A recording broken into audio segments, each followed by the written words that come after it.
우리나라가 전투기 장착용 각종 미사일 개발에 본격 착수했다.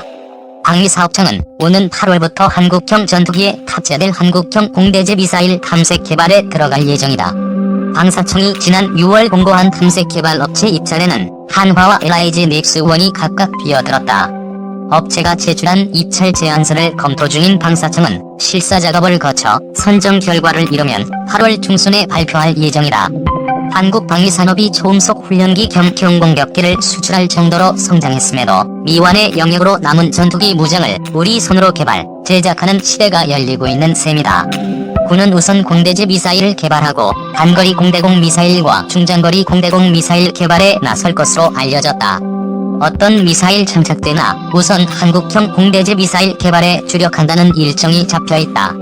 공군과 합동참모본부의 소요 제기에 이어 국방과학연구소의 기술 검토가 끝나 8월부터 탐색 개발에 들어간다.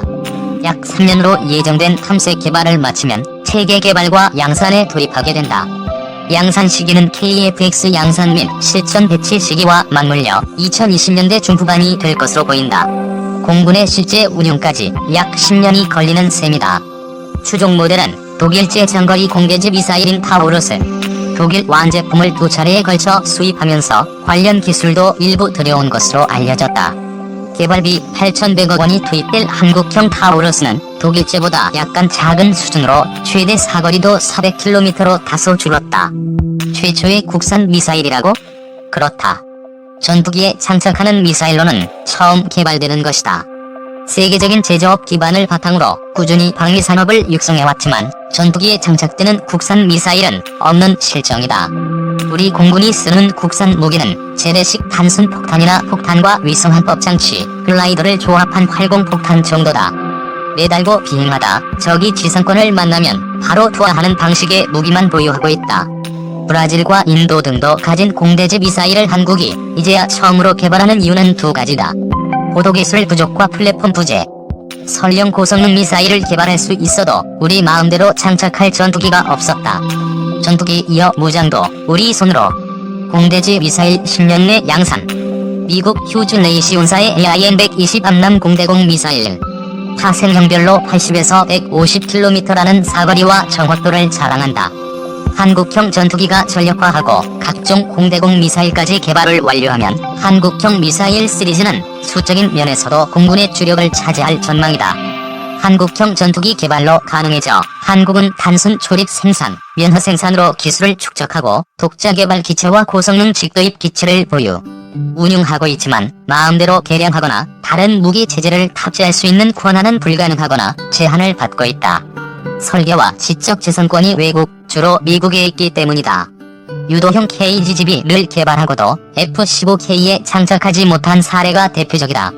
미국이 단순한 기술로 F-15K에 통합할 수 있는 KGB를 장착할 경우 전투기의 성능을 보장할 수 없다고 배짱을 부려 결국 무산됐다.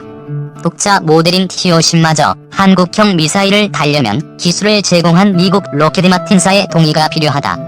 유튜브 채널 KRTV 뉴스. 본 포스팅이 도움이 되셨다면 구독과 댓글 요관심 표현해주세요. 오랜 소망이었던 무장 국산화가 눈앞에 온 과정에서 가장 큰 추동력은 KF-X 국내 기술로 개발한 고유 모델 전투기가 현실화하면서 국산 미사일을 개발해봐야 탑재할 플랫폼이 없다는 족쇄도 풀렸다. 물론 미국 등 선진기술국 입장에서는 여전히 달가운 일이 아니다. 자국산 미사일을 수입하던 국가가 수입 대체를 넘어 수출까지 가능할 정도의 고성능 제품을 만들면 판매 감소가 불가피하기 때문이다. 대만, 브라질, 터키에도 뒤졌으나 원천 기술을 가진 주요 국가들이 기술 이전을 꺼린다는 점은 한국이 고유 모델 전투기와 미사일을 개발하는데도 적지 않은 부담으로 작용할 수 있다.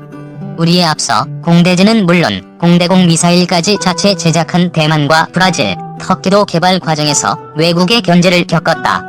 후발국에서 선진국에 버금가는 전투기용 미사일을 개발하지 못한 데는 이런 이유가 있다. 군의 한 관계자는 전반적으로 전자기술이 앞서는 한국이 본격적으로 전투기용 미사일 개발에 착수한 이상 후발 국가들이 개발한 제품 이상의 성능을 구현할 수 있을 것이라며 자신감을 내비쳤다. ADD 역시 선진국 수준의 공대지, 공대공 미사일 개발이 가능하다는 의견을 제시한 것으로 알려졌다. 한국이 개발하려는 단거리 공대공 미사일의 추종 모델인 미국 레이시온사의 AIM-9X 사이드와 인더 기체 후미에 따라 붙은 적기에도 발사할 수 있고 조종사의 헬멧과도 연동되는 고성능을 자랑한다. 국내 기술진은 초기형 수준의 미사일 국내 개발이 가능한 것으로 보고 있다. 단거리, 중장거리 공대공 미사일도 개발, 군은 공대지 체제 개발을 시작으로 전투기의 무장 전반을 국산품으로 대체해 나갈 계획이다. KF-X에 장착할 물량만으로도 최소한의 물량은 확보할 수 있다. 다만 중장거리 공대공 미사일 개발에는 다소 시간이 걸릴 것으로 보인다. 상대적으로 단거리는 쉬운 편이다. 신궁 미사일을 기반으로 미국산 AIM-9X 초기형 수준의 단거리 공대공 미사일을 개발할 예정이다. 목표 연도는 2020년대 후반. KF-X가 실전 배치돼 공군이 전력화하는 시점인 2030년대 초반부터는 중장거리 공대공 미사일 개발 사업이 이어진다. 해군의 함대공 미사일인 해군 미사일의 소형화 또는 유럽으로부터의 기술 이전 방안이 제시되고 있다. 한국형 미사일 시리즈의 성공은 KF-X의 가치를 더욱 높일 수 있다. 공군력 강화는 물론 KF-X 수출에도 도움이 될 것으로 기대된다. 공군 미사일 수주전쟁의 서구 경쟁 치열 항공 부문을 제외하면 국내 방위산업 1, 2위 업체인 한화와 LIG 넥스원이 치열한 경쟁을 벌이고 있다. 현 단계는 탐색 개발 업체 선정 수준이지만 한국형 공대제 미사일 사업은 우리 공군 전투기의 미사일로는 처음 시도되는 국산화 사업인데다 향후 공군이 발주할 각종 공대공 미사일 물량을 선점하는 효과를 기대할 수 있다는 판단에서다. 우리 공군이 영국과 사우디아라비아 다음으로 미국산 전투기용 미사일 수입국이라는 점을 감안하면 전투기용 미사일 시장은 후속 군수 지원까지 합쳐 안정적인 시장이 아닐 수 없다. 두 업체 중 누가 우수할지는 가늠하기 어렵다. 순항 미사일과 공대제 미사일에서는 LIG 넥스원의 경험이 다소 많지만 2016년 AESA 레이더 선정 당시와 비슷하게 일반적 예상과는 다른 결과가 나올 수 있어 주목된다. 최대 난제는 소프트웨어와의 통합. 전투기용 미사일 개발에 숨겨진 난관은 통합.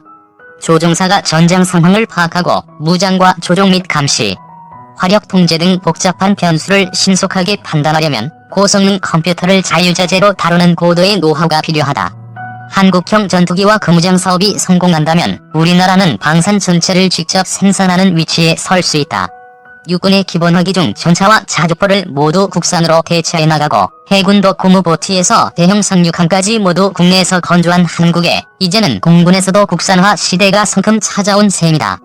전투기용 무장은 우리 방위산업의 마지막 미개척 영역이자 활용점정인 셈이다.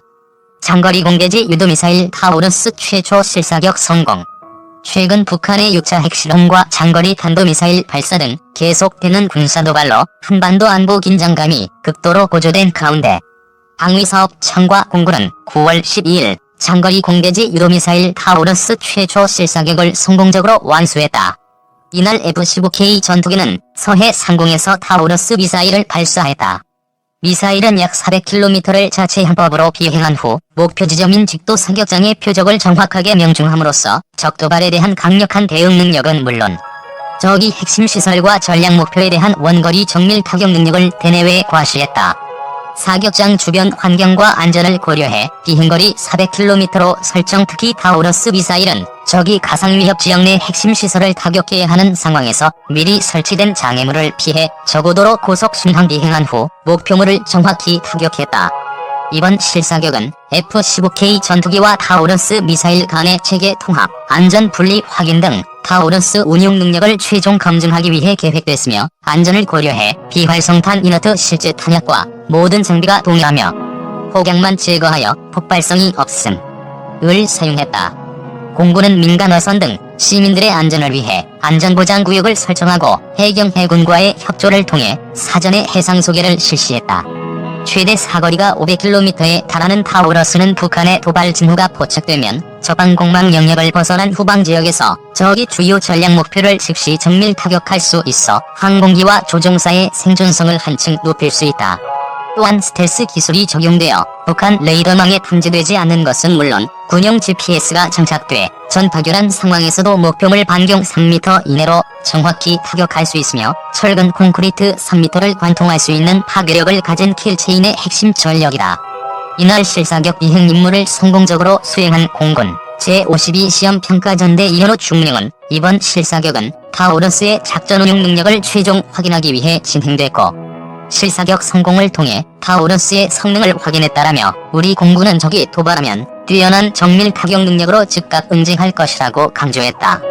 타우러스 도입 사업을 주관한 방위사업청 이상문 유도무기 사업부장은 이번 실사격을 통해 타우러스의 우수한 성능이 입증되었다라며 현 안보 상황을 고려해 타우러스를 조기 전력화함으로써 우리 공군의 전력 증강에 기여할 수 있도록 최선을 다하겠다라고 말했다.